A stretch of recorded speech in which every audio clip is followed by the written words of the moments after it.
As a Klan resurgence occurs, many fathers are doing what Earl Klinghammer does.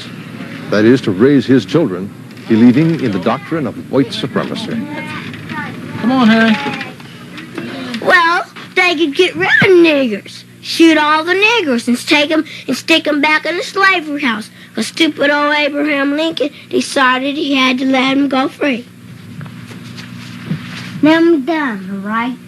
And he got shot because they let the niggers free.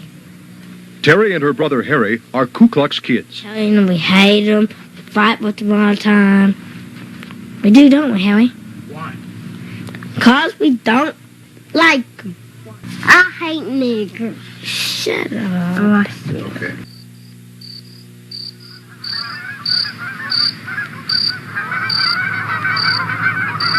Well, we're primarily a group of people who believe in segregation. I have not found too much sympathy for the Klan in this area. Being a Klansman, if I hit a Negro, I can go to the federal penitentiary for 15 years. Now, is that right? It is a terrorist organization which from its beginning has used rape, arson, murder. Death to the Klan! Death to the Klan! Death to the Klan! I pledge allegiance to the flag of the United States of America and to the white race which made it great. He just said, I am a Klan member, and I called to tell you that we're going to bomb your office this evening. Well, they could shoot all the niggers and take them and stick them back in the slavery house. They preach a gospel of racial separatism and, I think, racial hatred, mistrust, fear. There were no blacks. I chased them all out, I guess. It's stupid. It's very un-American. But they have frightened me, yes. Maximum violence upon them. Everybody in there, they mustn't have a chance to do anything but one thing.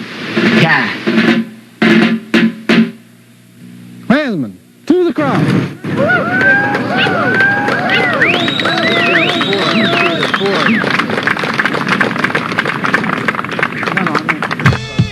I need help.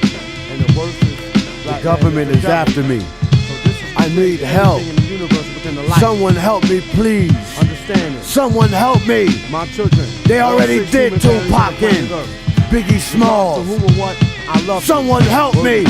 Someone help me, please. I'm a groupie for life, about non-wife. All the babies are mine, save a child life. No more doctors delivering my babies. Taking pins, killing me slowly. To the president, you say I'm a welfare fraud. You motherfucking right. I spurn this dark house, why? Insecure about my ding-dong. Married to Babylon, my queen looking at me like a pawn. Slash the worst, rehearse a verse, flash dance on the universe. Televise the work network, chop till your neck hurt. What up, dirt? 9 diagram, Phoenix on your sweatshirt. 30,000 went berserk, it's like clockwork. Rockport, Mr. Rock Lord. Hold a four, collect or select sports. Side swipe by the white horse, French cut. Leaning in the bench truck, what up? Tell him I'm in sweat. 10 times platinum and we ends up draped out. Jumping out of cake, now throw your tape out. Furniture style, holding the mic, we got it laid out. Fine iodine, Einstein, remind mine. People swam 9, didn't know they own kind, wrong time. Denim rap, competition quick, handle that. Sucking the gym at, converting all my raps to get you slit at. Mixed drink, Cuban link, zinc, flip A to zinc, plus expensive like a Roman mink. Now think Mercury, 36 chambers degree. What, you want a mine? 3,680 C through the love white hate line. I tunnel your tornado. 42 billion thought travel. The years 90s parallel. From shoulders to the waist, I dick woman's stomach swell. My burrow is dark, many lights. UFO kite. Benjamin Franklin got it right. Abraham, I stuck your cherry tree. Your white head came out my black pussy. I ran Rip Van Winkle on all fours. Mountains twinkle, twinkle star. Tall sand in the jar. And then came out Jane Flintstones in my gravel pit. Killer chattering, niggas bust shots, keep them scattering. Blood splattering, on point like a javelin. Fuck battling, you cats is only good for babbling. Imagining yourself as the god, space traveling. Round the 7 rings of Saturn. Got my sword plus the abbot in the chamber. 9 in the clip at the gathering. Who left them staggering? Yo, it had to been hot nickels who broke bread at the Vatican. Stick a pin in the citizen. Mental food got us digging in. My compliments to the chef, MEF like amphetamines. Yes, stick it to the veteran. Blow, blow, blown to death, take your medicine. I put the sick in your music with Osiris. Bound to blow like a bad sign. Stay up at night, don't sleep on your moon. Rest in the day, cause it's sunlight. Reverse the psychology. Walk trillions of square inches, 10% try to drain me of my mental strength. Heavy wattage knowledge, cleans blood clottage. Hails retarded, I'll be found the garbage logic, exterminate your cottage. 36 anger, dirty language is the stranger. The mangler, the honor roll singer, righteous finger. When we shine, we always find a never minor major. Hot, inspiring, dangerous, without behavior. Australian, Venezuelan, illegal aliens, chameleons, all catch the feeling we revealing. Killer bees, keep your mind at ease. Lay back like Adam fucking Eve. 4,000 years in the garden, puffing trees. I aim slang, I maintain through the main vein. The answer came clever. Mold me through greatness, through trial and error. Mile of terror, mold them out, let the odor out. Fuming greater, the temper in my spine, human nature. The super grass, challenge blast, sleepy eye stash. The hash sheets, masterpiece. The Osiris is the virus. The split second splash, severe drop. The snare pop, the falling teardrop. Now is it worth your career?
For 116 years, there have been new generations to inherit the Klan philosophy or to inherit the Klan hatred.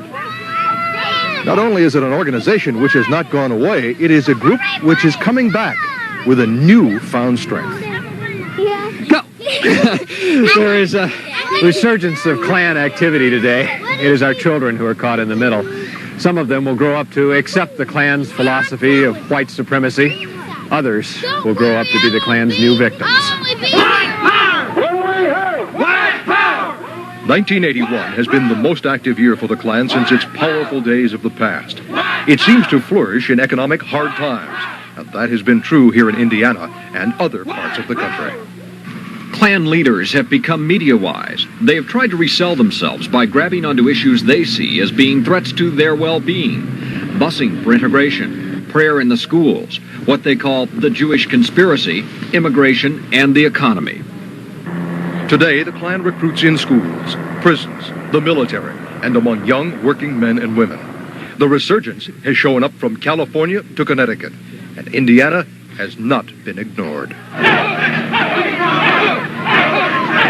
In Indiana, officials say the Klan has stepped up its campaign of terror, running blacks and biracial families out of neighborhoods and towns.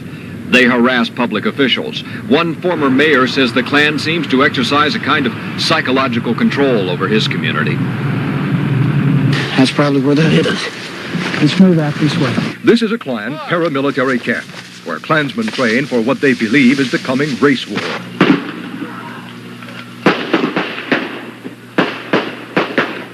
Violence and the Klan are interwoven.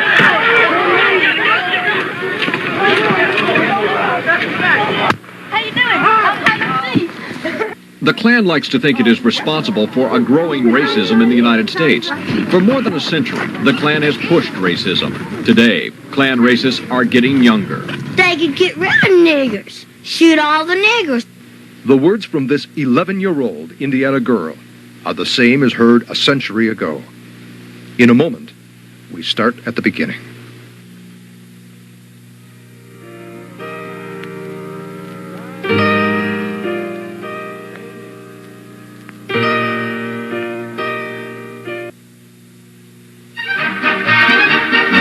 It started as a put-on. It was Christmas 1865. A group of Confederate war veterans out of work, unhappy with Reconstruction and living under Northern rule, got together in Pulaski, Tennessee. They would form a social club, a kind of fraternity of soldiers. They drew on the Greek word Ku Klux, meaning inner circle. Someone suggested they were a Klan. The Ku Klux Klan and the realm of the Invisible Empire was born. Their first night rides were jokes. They wanted to look like ghosts of the Civil War dead. As they rode through the night, they saw they could terrorize newly freed slaves. By 1867, under Imperial Wizard General Nathan Bedford Forrest, the Klan had spread out across the South. They rode a trail of beatings, floggings, tar and featherings, and lynchings. The Klan had become part of America.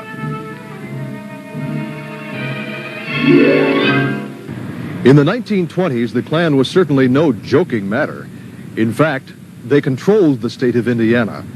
In 1924, they managed to elect their own man, Ed Jackson, governor.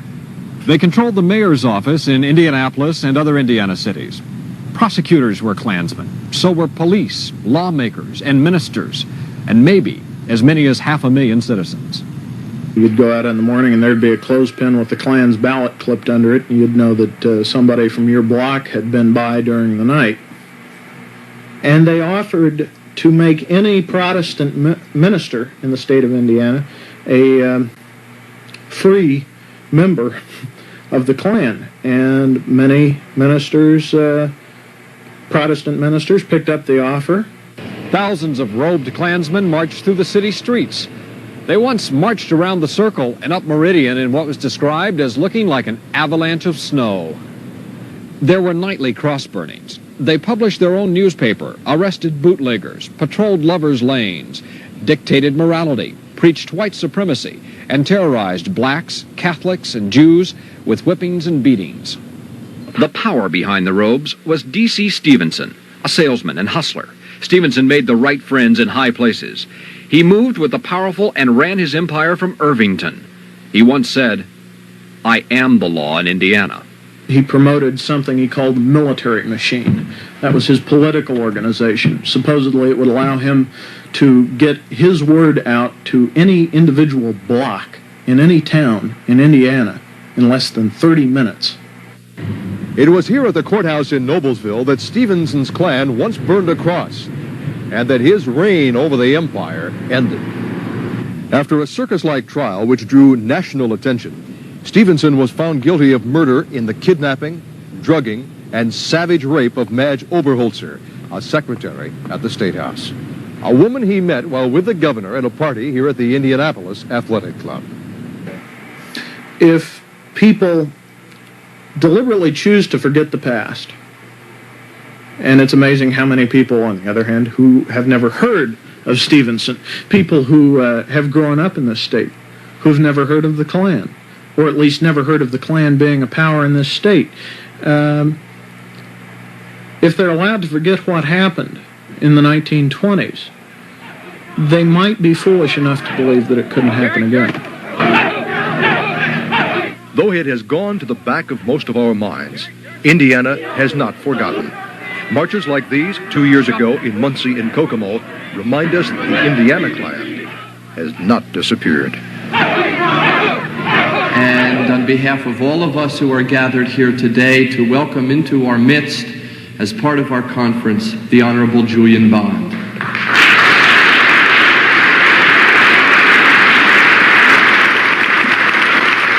There are other reminders as well. Taking note of this year's firebombings, threats, vandalism, and intimidation, the Indiana Interreligious Commission on Human Equality called an emergency conference in November. The subject, the Klan. They called it the recurring nightmare. Its name is the Ku Klux Klan, and it is riding the crest of a climate of callousness which may once again propel these murderers into national prominence and political power. Today, there are dozens of rival Klans in operation. That can weaken our country till it's nothing. It is not the number of card-carrying members of the organization, but rather their growing support and credibility among non-members. One of the Klan's most widely discussed topics and major recruiting tools in recent times is their claim to a coming racial war. We think we have a better product. We believe in self-defense. There's nobody in this organization that has to take second place when it comes to getting up and duking it out. As I hear our speakers talk, and from what I hear on TV, I think there is a growing trend toward the Klan. Concern about the new Klan is by no means limited. Here in Washington, no less than the Justice Department, the FBI, the Bureau of Alcohol, Tobacco, and Firearms, the Department of Defense, and the United States Congress are investigating Klan activities. In the 80s, Klan fires are burning in most states. While there is no monolithic organization, there are competing factions, each with its own tactic and style. The three major Klan groups claim followers in Indiana. Don Black heads the Knights of the Ku Klux Klan from Tuscumbia, Alabama. There are Klaverns, Klan chapters, in 30 states. Black was arrested in New Orleans in April as he and other Klan-trained paramilitary were embarking on a mission to invade and overthrow the Caribbean Republic of Dominica. Robert Shelton leads the United Klans of America. Some of the oldest Klan charters are held by Shelton's Klansmen in Indiana. His membership tends to be older and favors more traditional Klan tactics. Bill Wilkinson heads what the federal government has called the most dangerous element, the Invisible Empire. Headquartered in Denham Springs, Louisiana, the Invisible Empire has the largest membership. Tirelessly, Wilkinson recruits new members literally coast to coast.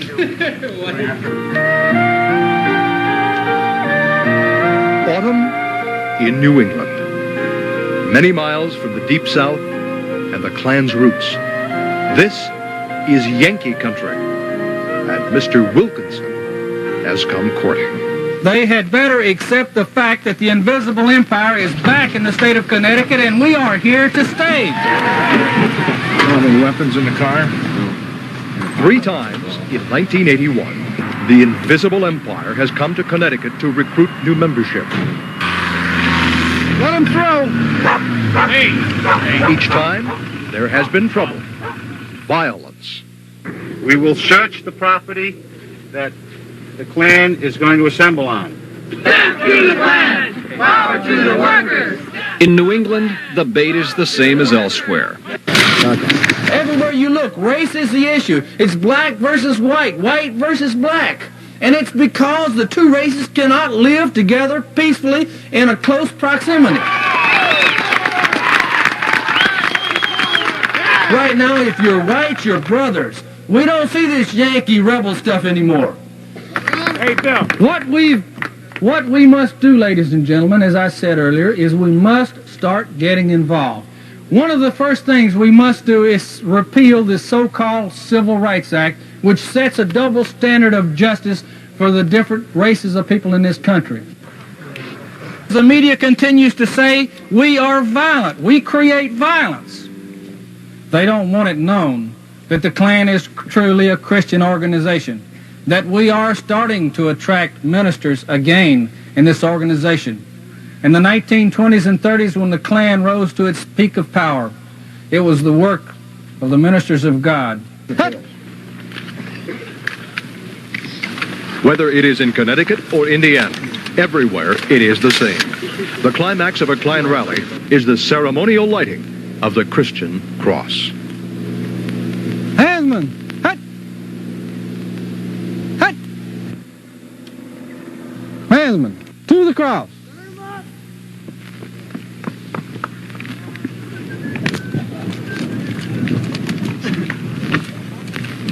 Form your circle. Get your distance.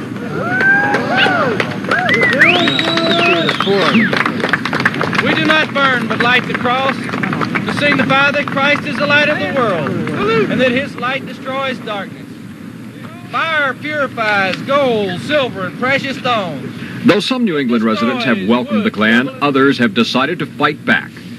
Dr. Robbins Barstow of the Connecticut Education Association. And it was perhaps the reason that Connecticut responded in the way that we did is that it took us so much by surprise. It was such a shock to us to find ourselves face to face with these hooded, cross-burning bigots who were so violently preaching hatred and antagonism against the blacks in our area.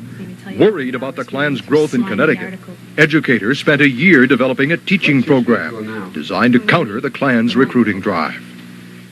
Ms. Dimples Armstrong chaired the teachers' committee. Drawing on her in-classroom experience, she feels the program is a must, an alternative for young minds. Very dangerous. The Klan leader has been quoted as having stated that once they get a child, they're theirs for life.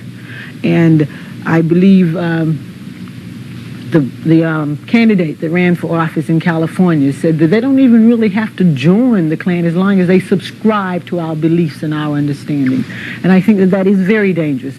They saw that we had thousands of people out there supporting us in a New England state, far north, and it astounded them that we had so much support up there. And basically this is kind of information to let you know that the Ku Klux Klan did not, wither up and go away. I mean, do you think there's a problem with the Klan, in Clinton?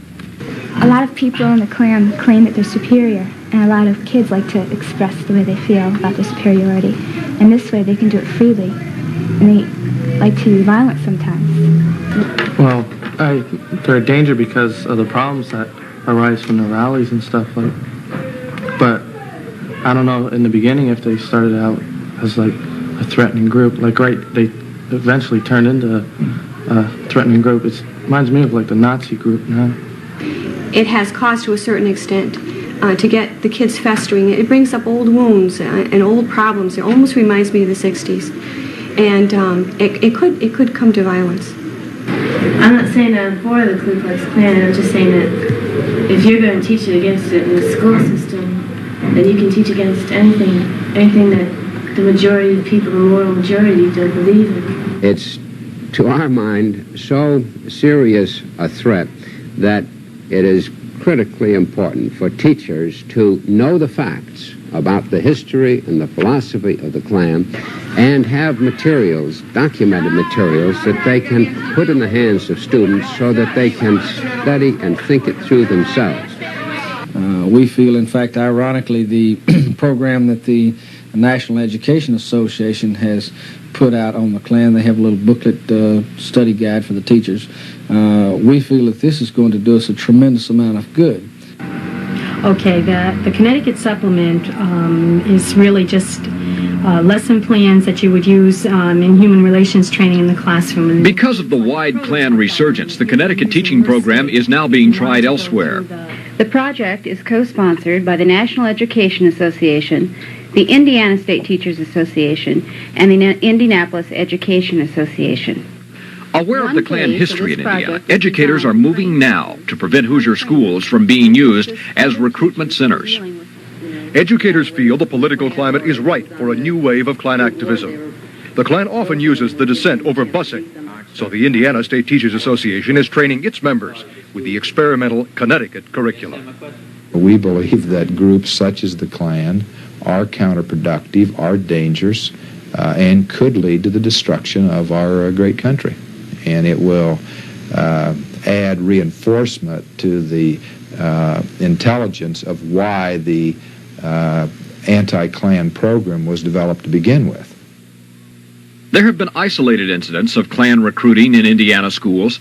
A New Albany student who wanted pro-Klan material put in the school library drew support from the Klan. There have been cases of Klan literature being distributed in high schools. Regardless of Klan activity in high schools, the Klan is determined to start young.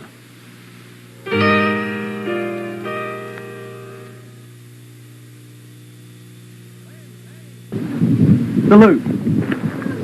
Pledge. I pledge allegiance to the flag of the United States of America and to the white race which made it great. It's called hand-me-down racism. Indivisible, with liberty and justice for all. I pledge to practice racial separation. The Klan is organizing youth to, as they say, get tough with minorities and to protest what they believe is control of textbooks by Jewish publishing houses. We do encourage the youngsters to stick together, to go to one another's aid. Physically or verbally by a person of another race. Well, I think that the Klan has always had great appeal for youth. Indiana, as you probably know, was one of the last great strongholds of Klan activity.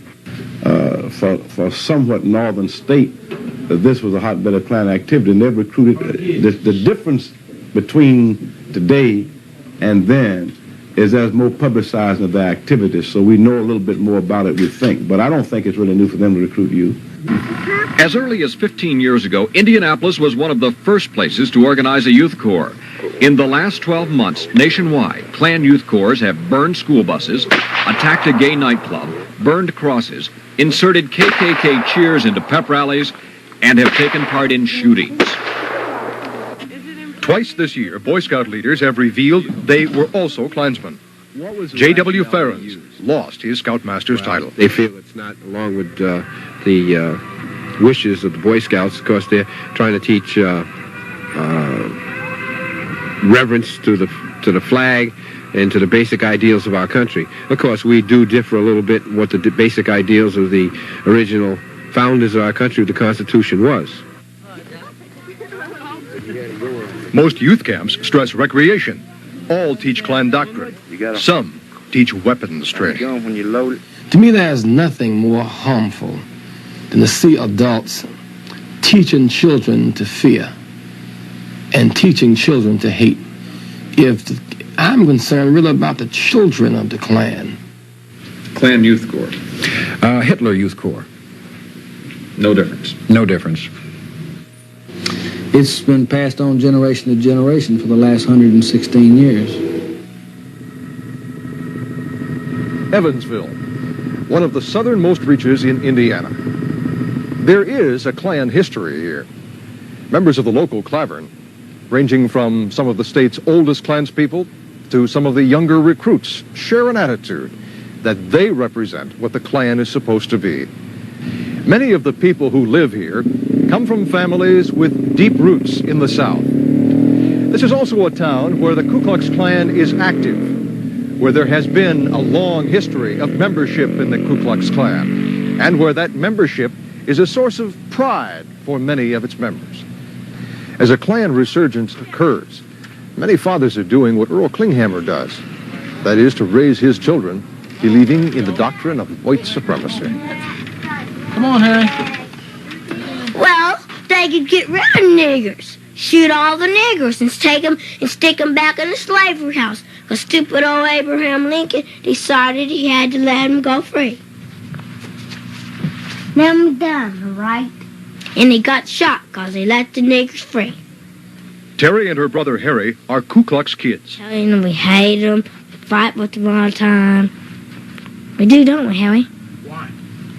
Because we don't like them. Their father, Earl, is an exalted Cyclops, the leader of the Evansville Klan chapter, the state's oldest. I 100% believe in separation of the races. You don't find redbirds messing around with bluebirds. You won't find zebras and horses.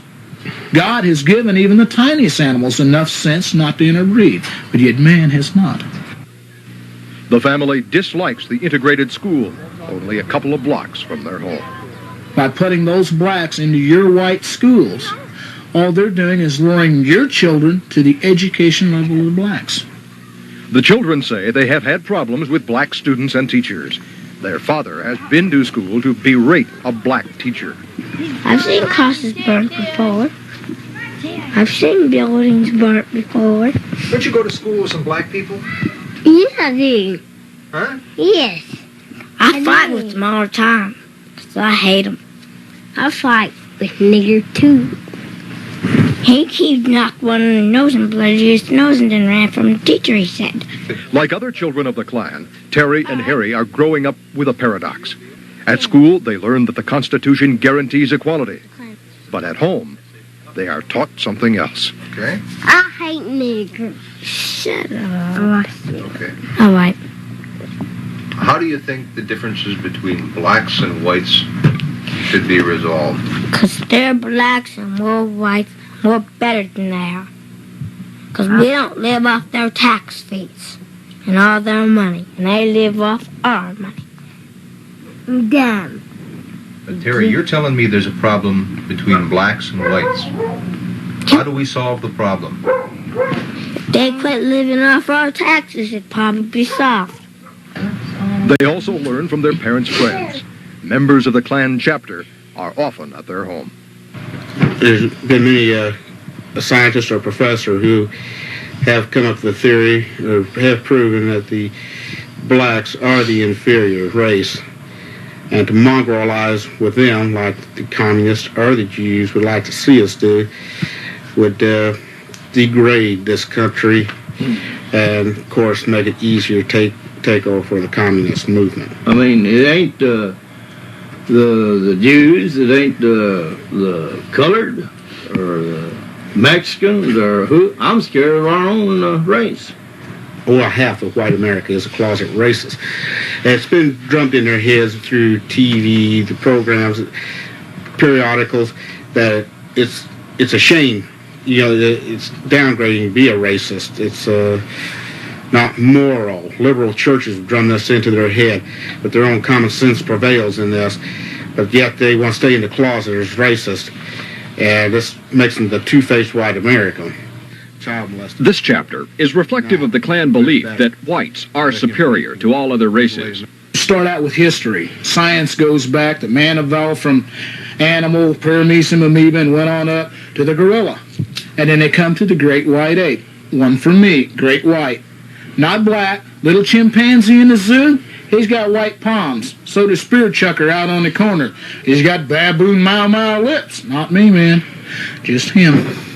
And you consider yourself superior to something that looks like the chimpanzee in the zoo with a suit on? Minorities do not have no place in white society.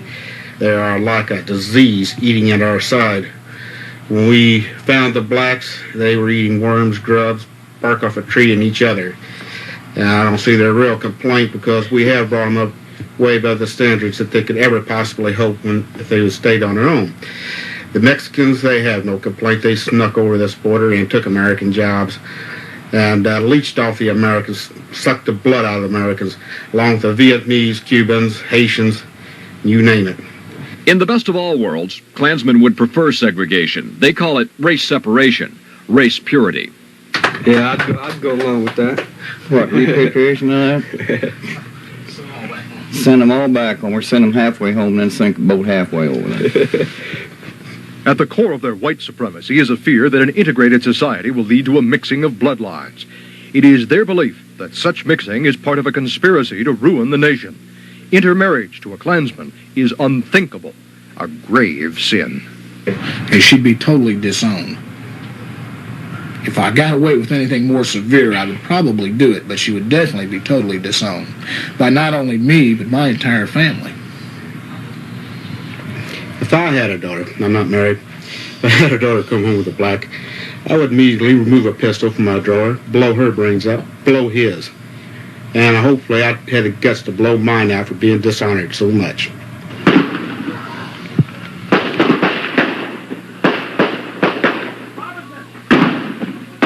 Greensboro, North Carolina, traditional Klan country. Klansmen open fire on anti-Klan marchers.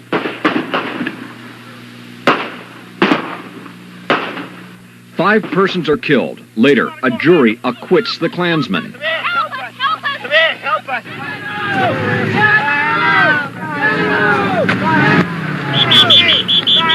Sometimes the Klan is the victim. This Klan sympathizer had been taking pictures of anti-Klan marchers in October in Windham, Connecticut.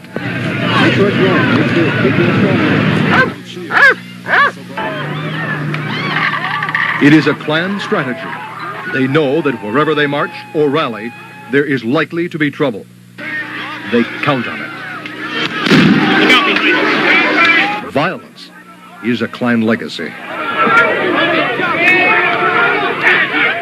This is a 116-year-old terrorist organization which from its beginning has used rape, arson, murder, castration, any kind of terror and intimidation to achieve its aim. The violence of confrontation is an open act. Our investigation has learned the hooded order employs other tactics as well. Events in Anderson this year are an example. Hazel Minifield of the Anderson NAACP knows firsthand. Well, he just said, I am a Klan member, and I called to tell you that we're going to bomb your office. this evening. This Madison County resident wanted to remain anonymous for his safety. A shipment of nails were brought in a night before, so the plaster could plaster the house. The next morning it was found that someone had defecated in the nails. We found eggs around. Painter urinated out of the window and got urine on the window. Anthony Malone is a former director of the Anderson Urban League. He headed the league during an active Klan year. I received a phone call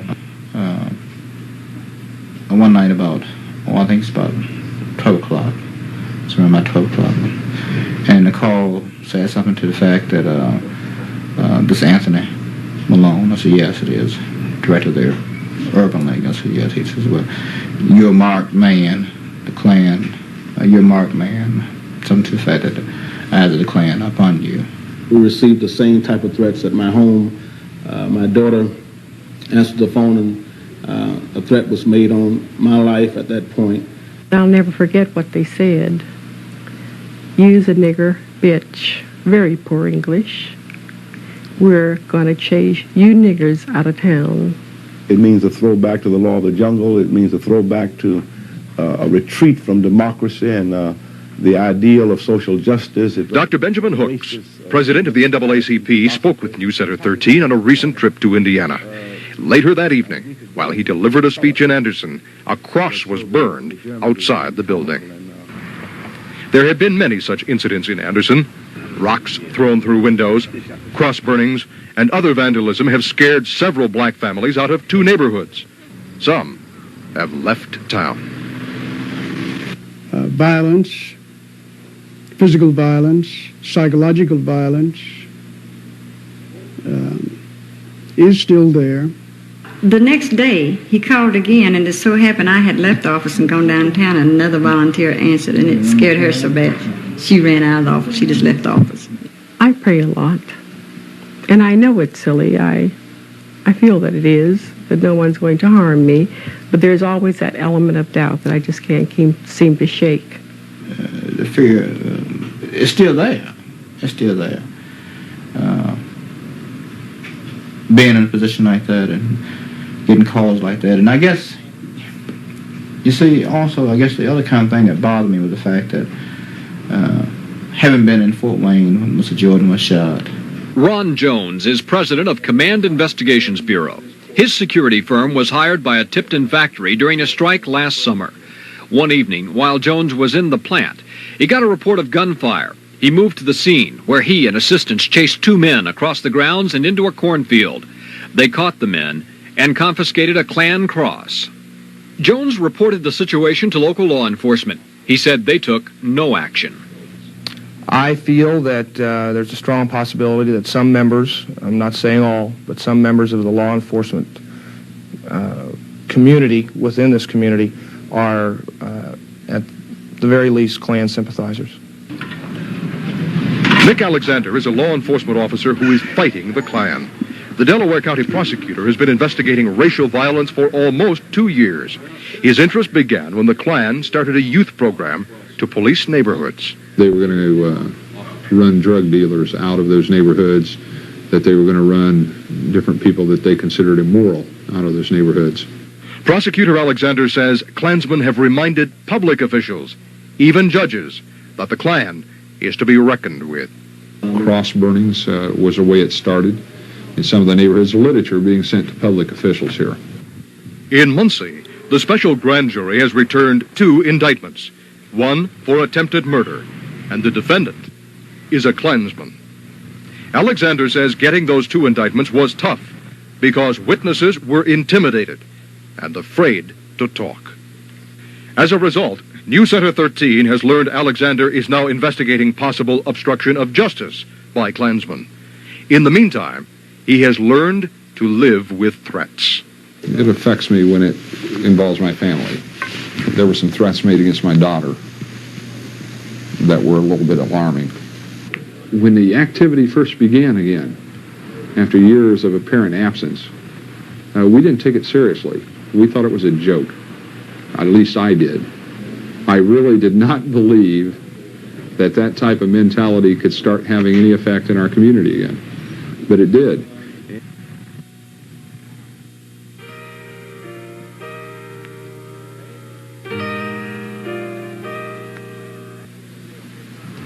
Elwood.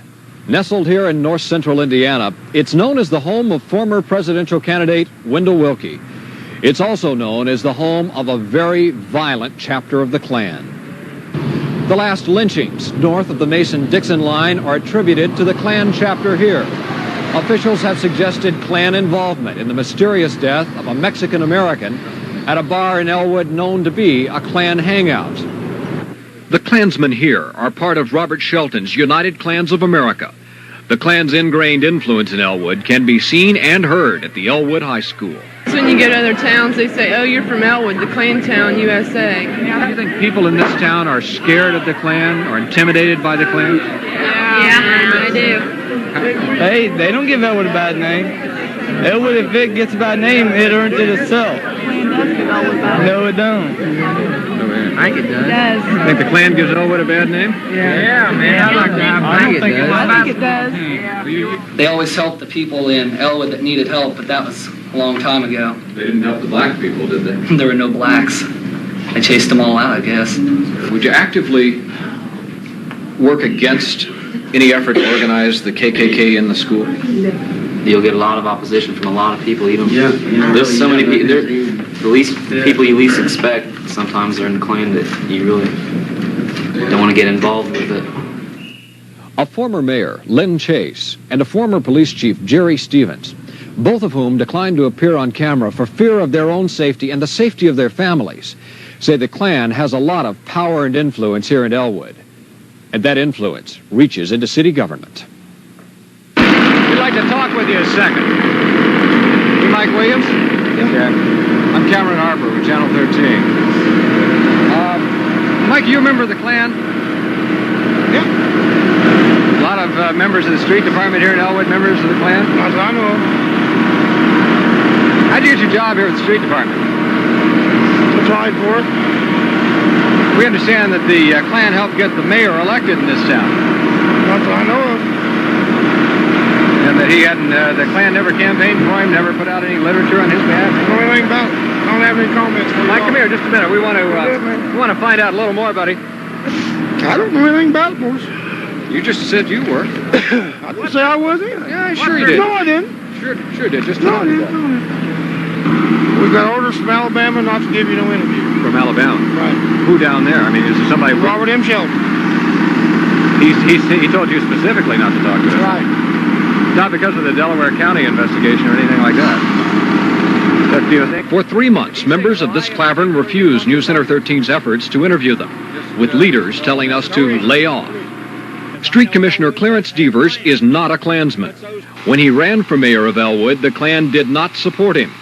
But his immediate emotional reaction seems to reflect the tension of Elwood when you mention the Klan. That man's my employee, and he's going to work. You haven't got any Klan members here in the street department? I don't know. I don't belong to it. How active do you think the Klan is here? I don't know nothing about it. Now, you're harassing me, and I'll get your damn ass. What are you so worried about? I'm not worried. I don't want you to take my employees off of the job.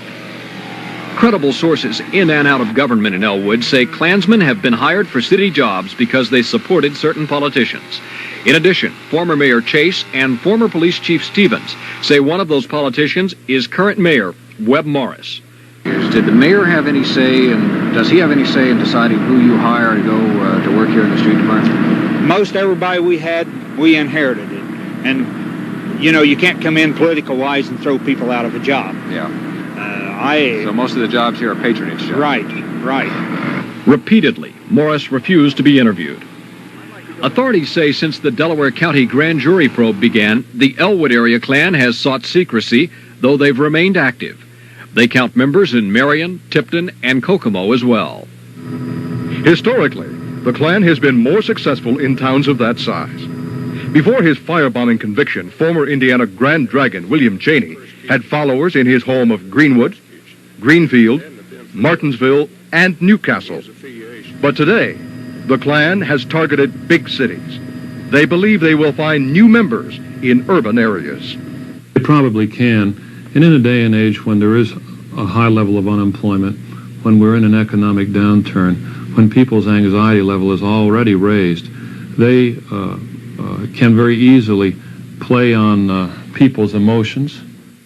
Aside from members, the Klan is recruiting government employees, people with power and influence. I've heard allegations that that's true about the police department in Indianapolis. I'm sure it's true in other parts of the country. Mayor Hudnut investigated those allegations and found them not to be true. He, too, is concerned about possible infiltration, saying it would lead to mistrust and fear. To say nothing of the possibility of gaining control of some of the decision-making apparatus if the infiltration proceeded far enough, as it did in the 1920s. The Klan has been successful in infiltration. In Indiana, there are federal and county employees, though Klansmen swear allegiance to the white race above the Constitution. The Klan offers free membership to prison inmates, and they have recruited guards.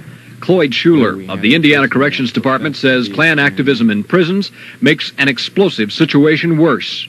When they can, they head it off. The officer was ordered not to bring materials onto the correctional facility.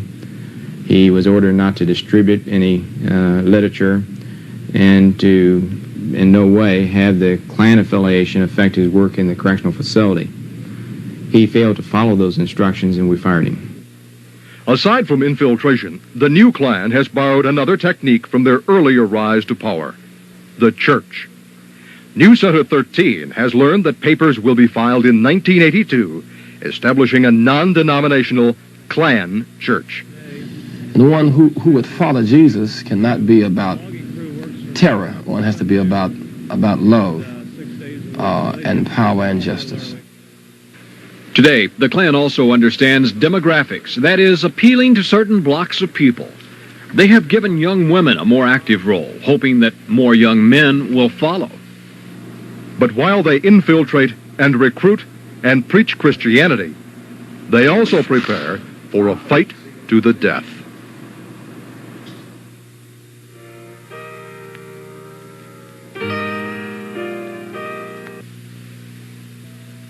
When they get in that kill zone and you initiate fire, maximum damage in the shortest length of time. In the 1980s, each chapter has a member responsible for weapons or paramilitary training. There are several training camps around the nation, and though some have been closed by court action, they have simply been moved to new locations. One was named My Lai, after the Vietnam massacre. Maximum violence upon them. Everybody in there, they mustn't have a chance to do anything but one thing: die. Some of the camps are sophisticated, others are makeshift. We have learned that Indiana Klansmen train at strip mining pits and on private farms. The Evansville chapter often practices combat training at their secret meeting site. Grab him by the back of his head, insert your index finger along the side of the eye, along the nose. The eyeball's floating in a socket, it'll move. Hook the finger behind the bone in the nose. A hard slap on the forehead and a jerk will take out the sinus cavities, the nose, the two cavities underneath. They train for a race war, a breakdown of social order, fought in cities and towns. Okay, fellas, this is a 4.5-foot aluminum blowgun. The deer mau-maus over in Africa used to use these all the time for hunting with. They give us a good idea. They're a silent weapon. There's no laws restricting them in any way. You can scratch them down and put different acids on them or any type of other poison you want to use. Some of their techniques are military in style, some are more exotic. One of these at the base of a man's skull will paralyze him if it doesn't kill him. One in the temple will kill him.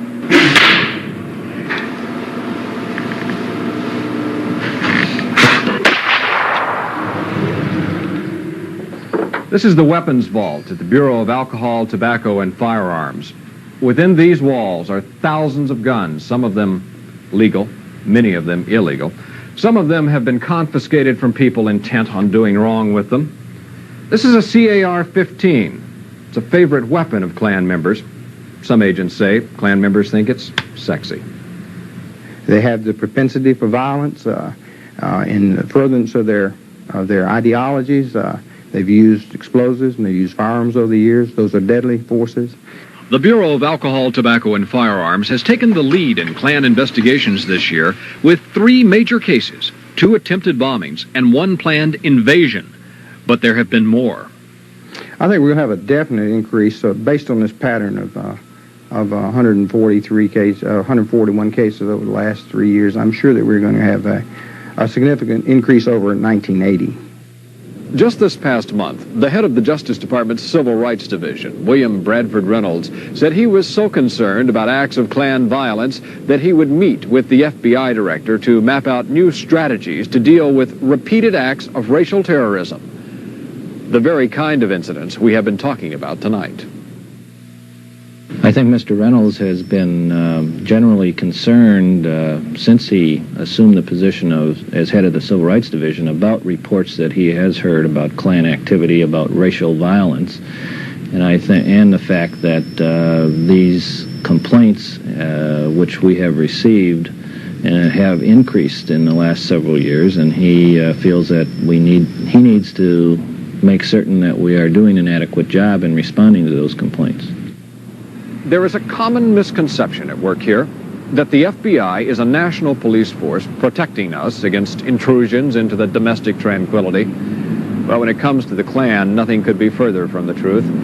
The FBI is the least aware of all federal agencies about Klan activities. Part of that is due to restrictive guidelines imposed in 1976 on domestic intelligence gathering. But another part of it is calculated. They simply don't want to talk about the Klan. We attempted to interview the director of the FBI and senior investigative officials, but they refused to talk with us. Instead, the only person you'll hear from is the FBI's chief public relations man. We have our guidelines as to these particular groups and what we can do, and it may well be that my answer, framed in the context of what our jurisdictional responsibility is in connection with the guidelines, will indicate to you that we are less active, but that's the way it is. That line of reasoning may be a kind of cop-out. The FBI's reluctance to address the Klan could stem from recent charges they still use FBI informants, and that some Klan action has been FBI-inspired, the kind of thing they did in the 60s. News Center 13 cameras were in Connecticut when such a charge was made against Bill Wilkinson. Bill Wilkinson's an FBI informant. He's been on the federal payroll for about 5 years. I got documented proof.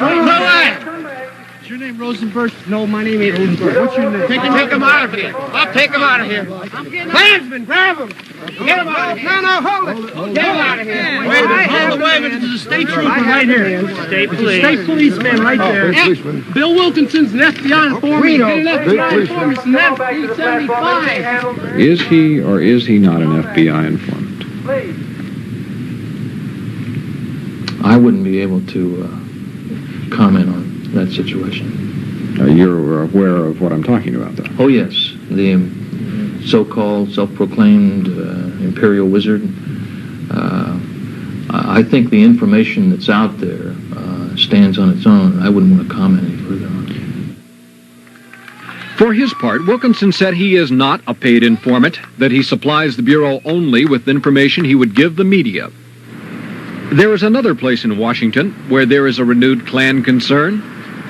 Increasingly, the clans of America have looked to the armed forces as a source of new recruits. Here at the Pentagon, the Defense Department has developed a policy concerning Klan activity. Well, basically, our policy is to prohibit any type of activity like that on military bases.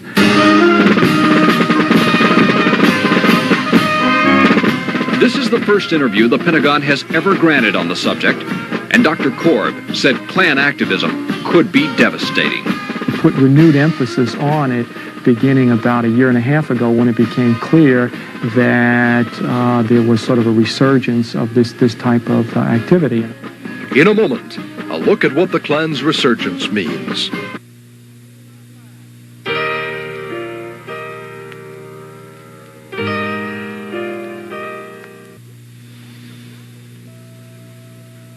Doing a program like this poses a dilemma for journalists.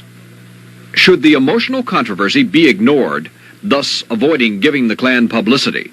Or should it be investigated in order to provide understanding? It's kind of a catch-22 situation. If you don't write about the Klan, you ignore them and you allow them to grow. If you do write about them, even if you write against them, you are still promoting their cause. The Klan's existence raises fundamental questions for a democracy. The opinions constitute a danger that cannot be protected against. I think we have to say, first of all, that it's their right. But secondly, I would say that I would hope that in American democracy, gospel like that would not gain much of a foothold. But when the opinion becomes action, that's when law enforcement must step in. It's at that point that Klan membership and Klan mentality becomes a danger.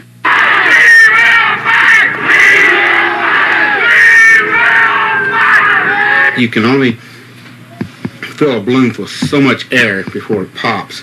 White power! Pretty soon, the balloon's going to get loaded and it's going to pop. Death to the Klan! Sooner or later, it's all going to come to a head. Everywhere you look, race is the issue. The Klan represents a greater danger to the whole of America than just the black people. Help us! Help us! Come here, help us! It's black versus white versus black. We have tried to let the new Klan reveal itself. We're not going to be pushed. So far, and that's it. We've hit the wall. That's why they joined the Klan. And to document its influence. We got orders from Alabama not to give you no interview. Everybody's stepping a little further to the right because of us. I believe that sincerely. I can deal with evil done in the name of evil, but you always have a lot more trouble dealing with evil being perpetuated in the name of good. God made him black, and he made us white. And you will find this laid out in the 11th chapter of Genesis, in which he segregated the races. And we knowing that for 5,000 years, the white man has been the supreme race. Through its history, the Klan's influence has risen and fallen. The Klan has never gone away. In fact, studying the Klan of the 1920s, I get the feeling that I'm studying the Klan of today. These are people who may dress in three-piece suits by day, but who've got those hoods on at night, and under those hoods are weapons, or guns, or knives, or sawed-off shotguns, submachine guns, and in those hoods they've carried on a campaign of terror and violence in this country for over a century. We're going to stay here until our man is released. We're not operating under the same laws that the niggers are.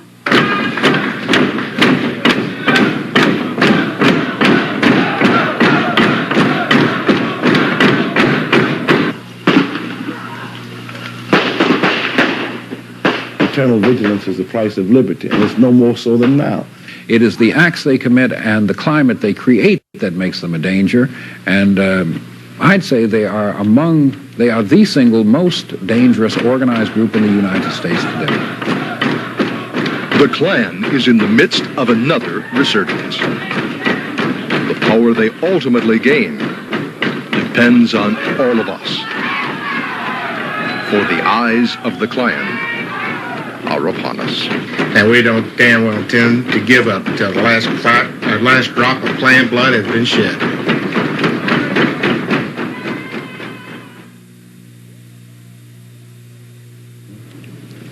In the fiery cross our glory, 'neath its sacred glow my oath was made.